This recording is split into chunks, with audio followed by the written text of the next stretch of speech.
Welcome to Sports Geek Amplify, where we profile sports technology solutions to drive results for your sports business.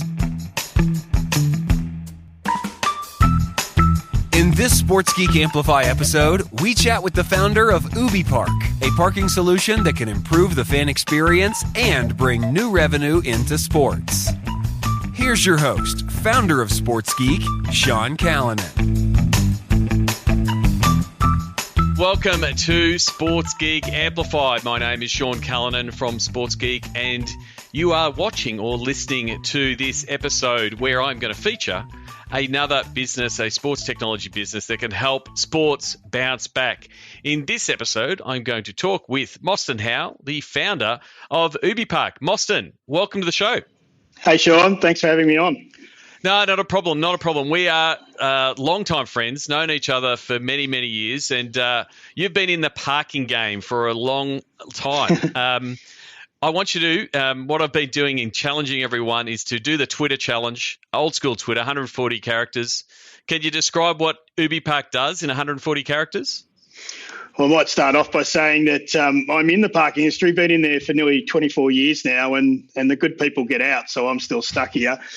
But yeah, UbiPark, we started off wanting to improve the parking experience for the motorist in general. So we've digitised the entire parking transaction, allowing the motorist to search, navigate, access and pay for parking directly from their smartphone. And we're in the midst of putting it into the dash of the car. So you'll be able to do the entire parking solution from there. That's pretty much it for the people who don't know. If you're driving somewhere and you're looking for a park, open up UbiPark, hit the button, it'll tell you where to park, and it drives you straight there. So very much along the lines of every other app we use to book cars, to book food, to book whatever, very much in that on-demand ability and not having the problems that people previously had of driving around, trying to find the right park, where's the best prices.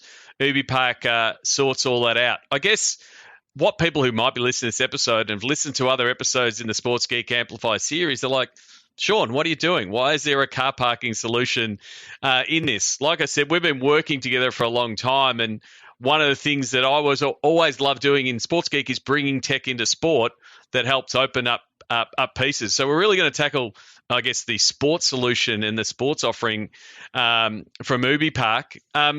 So what is that? I guess what is that piece to go from? Hey, here's a technology and here's a business that helps people get to where they want to go. How does UbiPark apply to the world of sport? Yeah, well, we're a B2B enterprise business solution. So when we've aimed at three sort of target markets, one being the smart property market in commercial and residential buildings, integrating into those smart property apps that you're seeing are being rolled out. The other place is the connected car. So providing that parking as a service back into the connected car. And the third is in what we're calling mobility. So it's the mass apps, and probably in the sports area, we're doing integrating this solution in. We believe parking apps will die.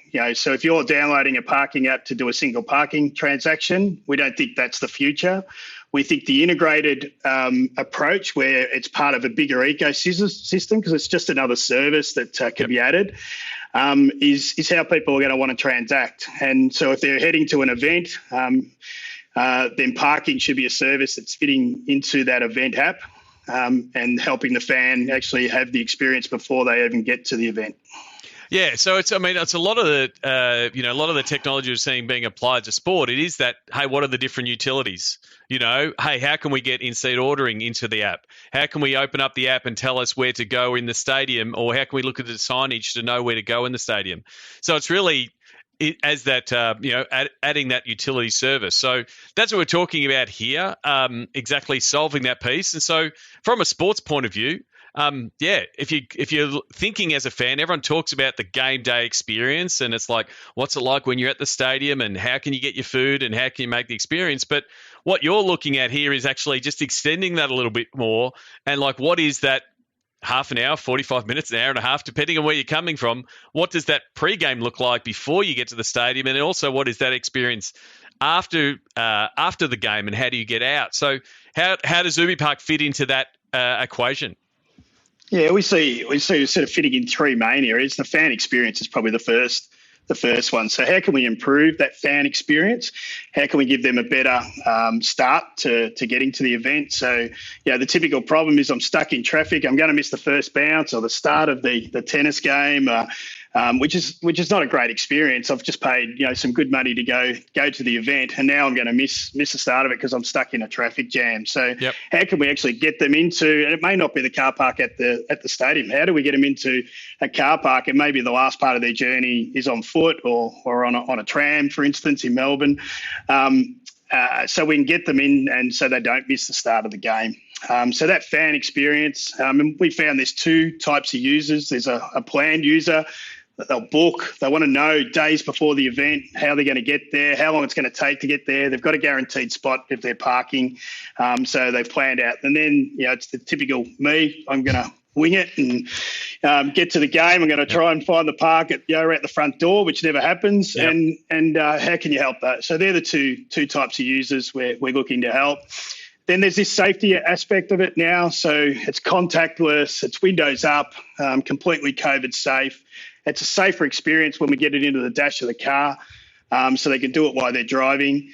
And then for us, probably the big thing is that we're finding with the people we're talking to at the moment is we're creating a revenue line that they haven't seen before out of parking revenue. And, a lot of these events or stadiums are actually generating massive parking revenue around them. They're probably the main generator of revenue for these parking businesses. So why shouldn't they be taking a piece of that action?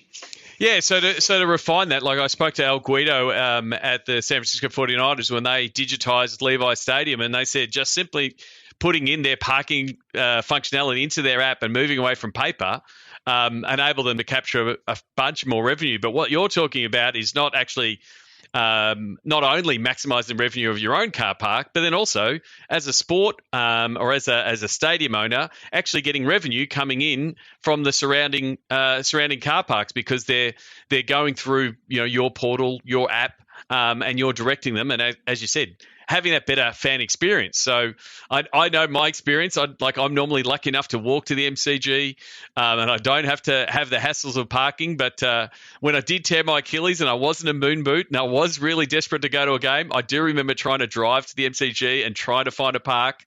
And I eventually just got so frustrated, threw the toys out of the cot and drove home and watched it on TV. It's like that experience is one that you're trying to solve. Yeah, definitely. I mean, I have the same experience. I drive a little bit. I'm a bit further out of town than you, but same venues, both, what is it called these days? Marvel Stadium. Yep. And MCG. And you have the same problem. Well, the MCG is closed now for parking to the public for probably 12 to 15 events through the year now. So they're not even looking to get parking into the events. So why couldn't they sort of take advantage of the parking that's happening around there? And there's great businesses have been generated out of that. So people are still going to have to drive for whatever reason. Not everyone's going to be able to get public transport. And we want to obviously get people travelling in different modes of transport, but the people that are driving, and there's definitely a pushback to that with COVID sort of affecting people getting on public transport from a safety point of view. Yep. Then let's make that experience as good as we can, but also how can we reduce some of the traffic congestion around the stadium and help people get in? If we can push them into the right areas that are best for them to get them into a car park and then into the venue quicker, then that's going to impact positively on the congestion around the stadiums. I guess the other thing is, and we've been just discussing, going to the footy, and it's something you do 10, 12, 15 times a year, and you get that ritual of always going there. And so it becomes easier to, I guess, send that message out and tell people this is the way to go. And people get in that routine, whether they always go to that same car park and they get in that routine. But sport does offer different types of use cases, and some of them are, it's just an event. And it's an event I go to once. And so it's not something you don't have the familiarity of always going to the same spot or the same parking location. How do you work? Tell us about how you can work in that space and a recent case study. Yeah, the tennis is probably the perfect example. And, my parents are still living in Creswick, Sean, and Mum loves the tennis. So she'll come down. She's going to drive. She's not going to jump on the train. Yep. And then, in a normal year, you would drive into Olympic Boulevard to get into the tennis, and there's no public parking at the tennis centre, as we know. They close it all down for security purposes. Yep. So you get in there and it's a nightmare. It's always massive traffic. And then to actually find a parking space, you've either got to go into the city and then you might be 10 or 15 minutes back to the venue, or you got to go into Richmond, Yep. And then you're in the same boat. So by helping that person that's a one-time or not familiar with the area and is coming in there for the first time, they can they can search before they leave. They can book a space before they leave. They can then navigate directly to the car park. So you're taking them away from all that congestion, and you're getting them as quickly as possible into the parking location. And then you can direct them from there across by foot or another mode of transport to do the final part of the journey to the front of the stadium and in through the gates. So that's the thing with the Aussie Open.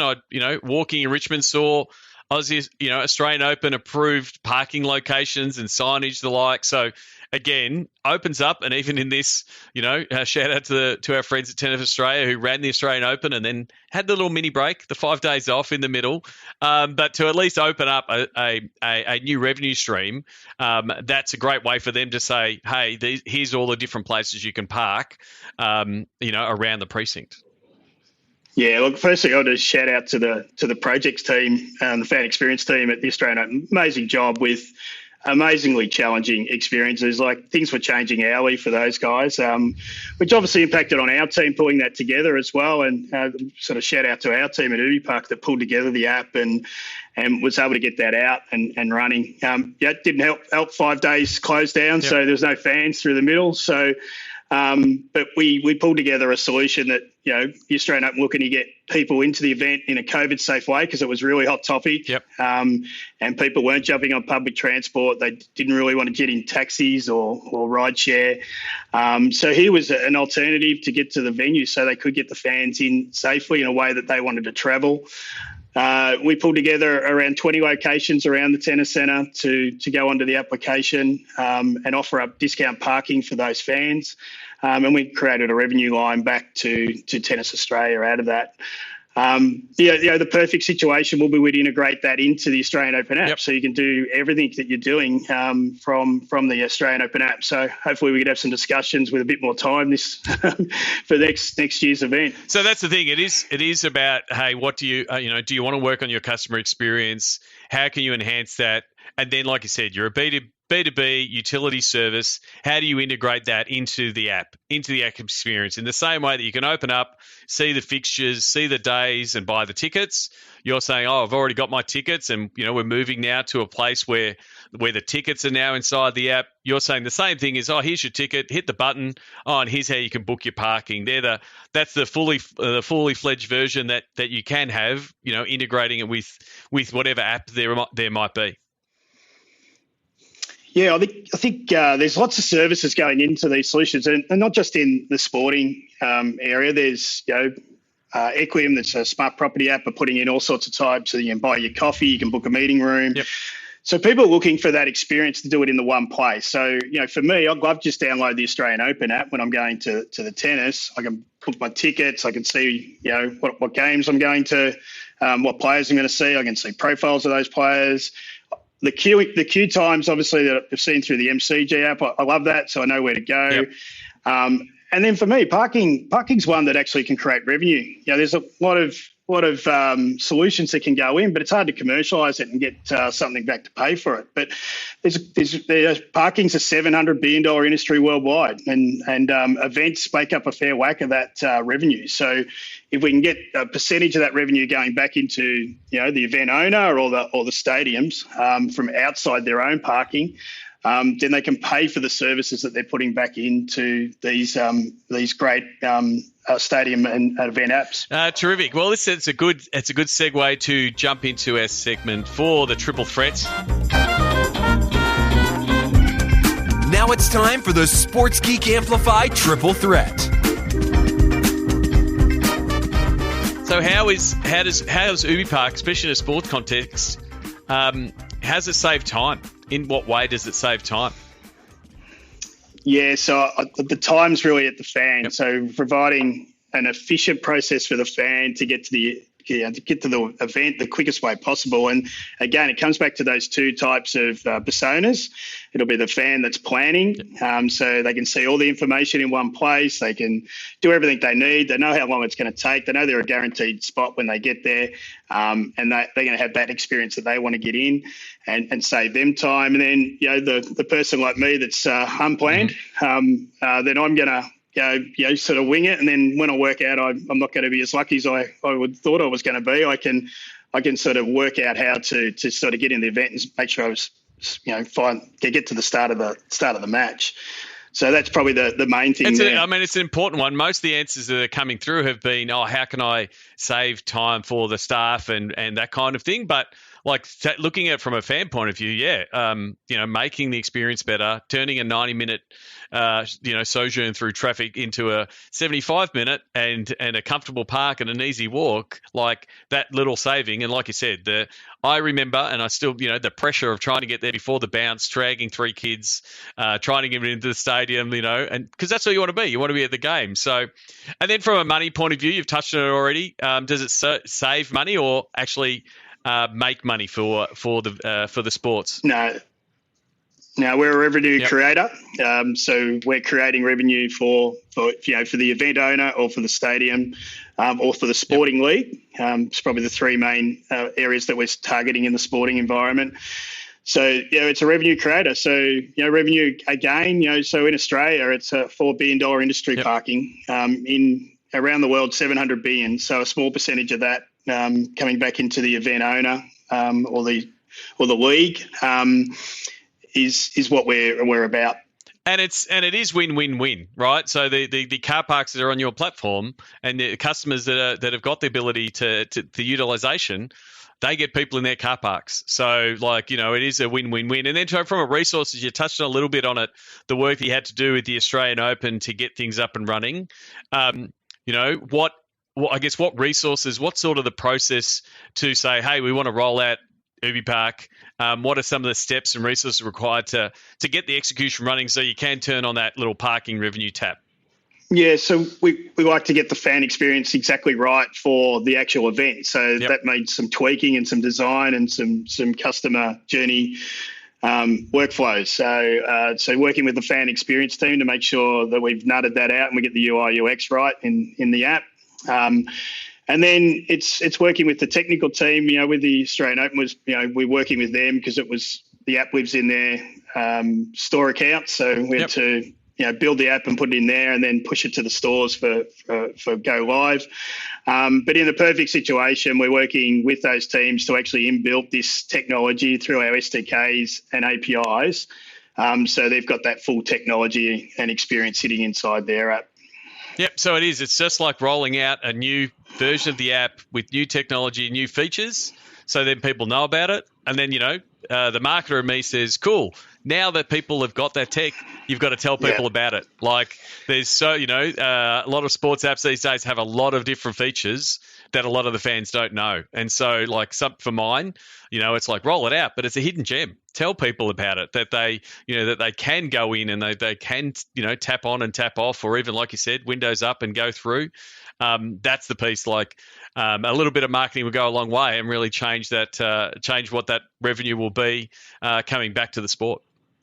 Yeah, I probably missed the most important bit there, and that is the marketing side of it. So, working with the marketing teams after that, we've got an in-house marketing team that understand parking, and then obviously the marketing teams at the sporting events that we've worked with understand their event or their stadium, and that seems to work really well to pull together some great marketing campaigns to push out to get people to utilize this and get revenue going through it for both of us.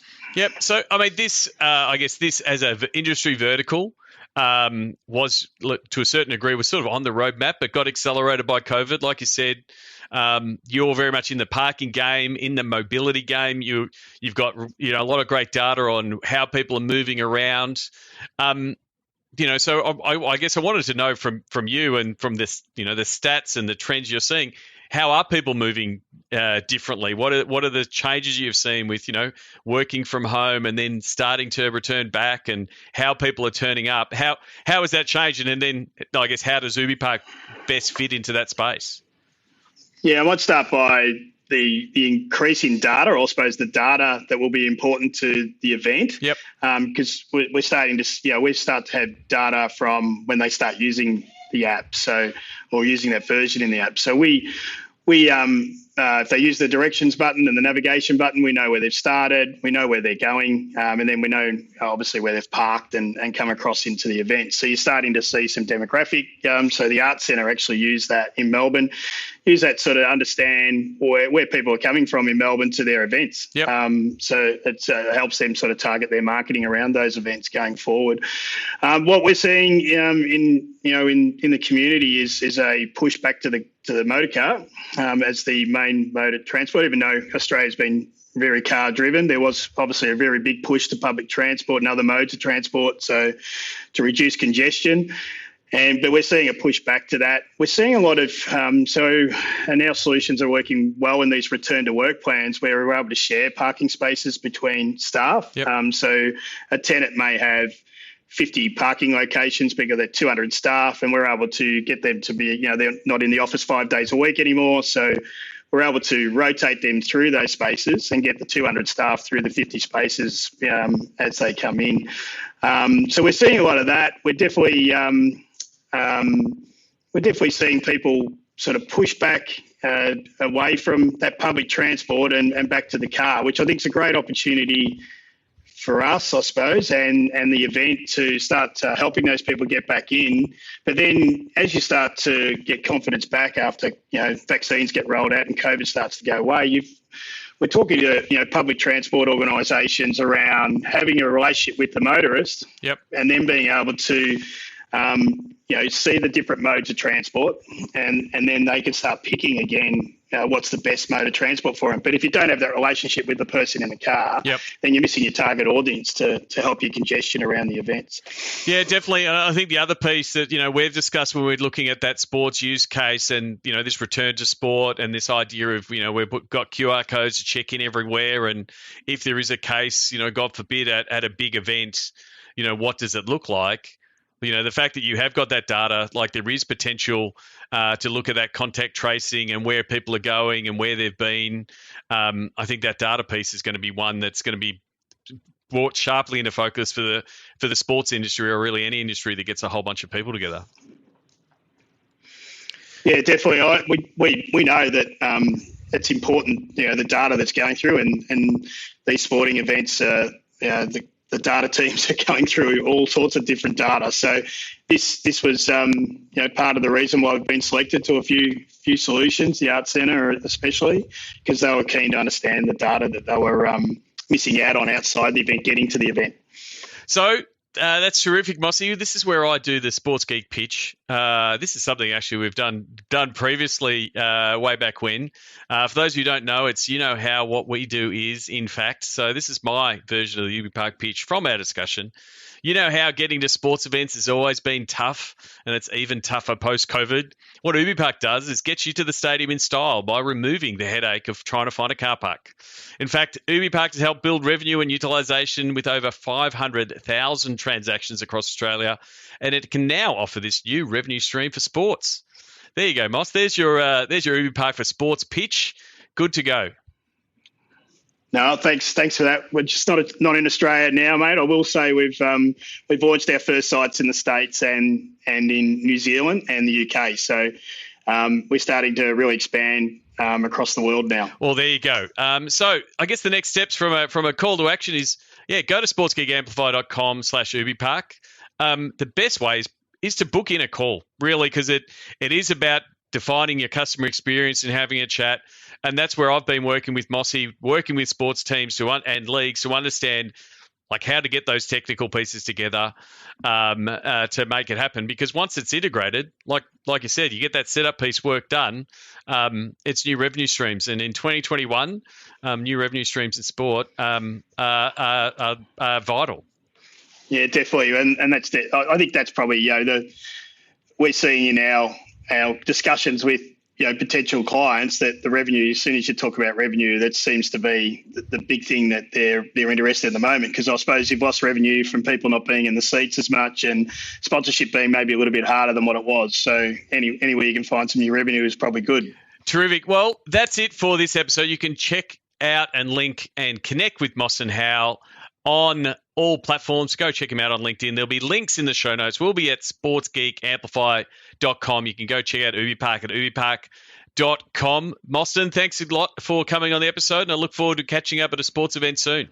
Always fun, Sean. Really appreciate the opportunity. Thanks. That's been my episode with Mosstyn Howell from UbiPark. Don't forget, you can check out all the episodes at sportsgeekamplify.com. Please check them out. That we are looking for sports technology companies that can help sports bounce back. My name is Sean Callanan from Sports Geek, and you've been listening to Sports Geek Amplify. Please check out all episodes of the Sports Geek Amplify series at sportsgeekamplify.com. To connect with Mosstyn at UbiPark, go to sportsgeekamplify.com/UbiPark. Join the Sports Geek Amplify cohort on a special #SportsBiz Zoom reunion show on June 8th and 9th. sportsgeekhq.com/Zoom calls. All episodes are available in the Sports Geek podcast feed. You can listen to Sports Geek on Apple Podcasts, Google Podcasts, Spotify, and all good podcasting platforms. This has been a Sports Geek production.